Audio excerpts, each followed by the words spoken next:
గుజరాత్లోని జామ్నగర్లో వంతార వన్యప్రాణుల రక్షణ కేంద్రాన్ని ప్రధానమంత్రి నరేంద్ర మోడీ ప్రారంభించారు. అటవీ సిబ్బంది రక్షించిన క్రూర జంతువులకు ఇది ప్రపంచంలోనే అతిపెద్ద స్వర్గధామంగా నిలవబోతోంది. వంటారాలో జంతు సంరక్షణ కేంద్రాన్ని ప్రారంభించిన మోడీ పార్క్ అంతా కలియదిరిగారు. సింహం పిల్లలు, పులి పిల్లలు, ఇతర జంతువులతో మోడీ సరదాగా గడిపిన విజువల్స్ వైరల్ అవుతున్నాయి.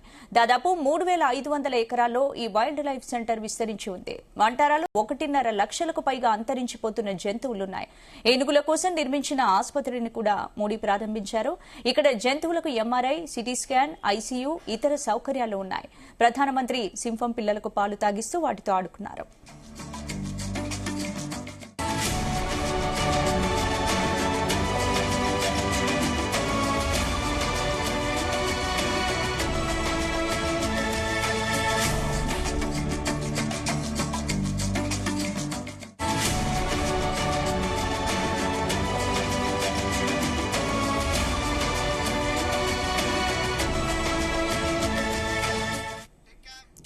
గుజరాత్లోని జామ్నగర్లో రిలయన్స్ ఫౌండేషన్ కు చెందిన Vantara wild life rescue and rehabilitation సెంటర్ను ప్రధానమంత్రి మోడీ సందర్శించారు.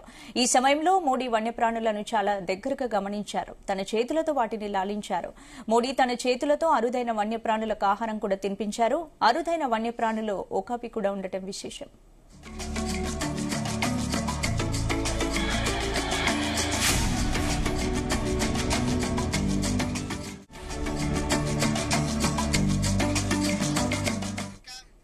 గుజరాత్ జామ్నగర్లో వైల్డ్ యానిమల్ రెస్క్యూ సెంటర్ వంతారాలో ప్రధానమంత్రి నరేంద్ర మోడీ సందడి చేశారు. రక్షించబడిన వన్యప్రాణులతో ప్రత్యేకమైన క్షణాలు గడిపారు.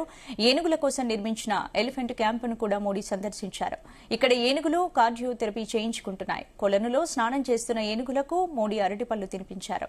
చిత్రాలను చూస్తుంటే ఇప్పుడు మన ఆహారం తిందామని ప్రధాని మోడీ ఏనుగులకు చెప్తున్నట్లు అనిపిస్తోంది.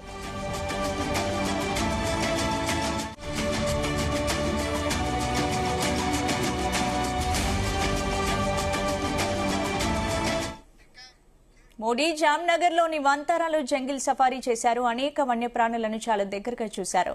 తెల్ల సింహం, సీల్ చేప, జీబ్రాలతో ప్రత్యేకమైన క్షణాలు గడిపారు. సుమారు 3,000 ఎకరాల గ్రీన్ బెల్ట్లో వంతార విస్తరించి ఉంది. ఈ మొత్తం ప్రాంతాన్ని దట్టమైన అడవిలో అభివృద్ది చేశారు. గాయపడిన జంతువులను వంతారాలు రక్షించి, చికిత్స చేసి, సంరక్షించి పునరావాసం కల్పిస్తారు. భారతదేశం నుండి మాత్రమే కాకుండా నిర్లక్ష్యం చేయబడిన జంతువులను విదేశాల నుండి కూడా ఇక్కడికి తీసుకొచ్చారు. వాటిని ఇక్కడ సంరక్షిస్తున్నారు.